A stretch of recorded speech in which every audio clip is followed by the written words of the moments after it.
केरला के सरगोड़ में नल्लेश्वरम के करीब एक मंदिर में आतिशबाजी के दौरान बड़ा हादसा हुआ। हादसे में 150 से ज़्यादा लोग ज़ख्मी हो गए हैं, जिनमें 8 की हालत संगीन बताई जाती है। ये दर्दनाक वाक़या पीर की देर रात आतिशबाजी स्टोरेज में धमाके की वजह से पेश आया। हादसे के फौरी बाद ज़ख्मियों को सरगोड़ और मंगलूर के अस्पतालों में दाखिल कराया गया है। हालात की संगीनी को देखते हुए डीएम और ज़िला पुलिस सरबराह समेत ज़िला इंतज़ामिया के आला अफसरान मौके पर पहुंचे। पुलिस को शुबा है कि मंदिर के पास एक स्टोर में पटाखे रखे गए थे और उसमें अचानक आग लग जाने से हादसा हुआ।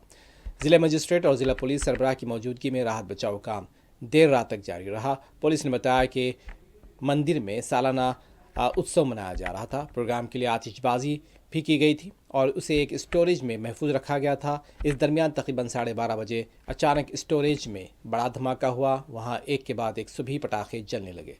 आलम यह हुआ कि स्टोरेज में शदीद आग लग गई और उस वक्त वहां कसीर तादाद में भीड़ मौजूद थी।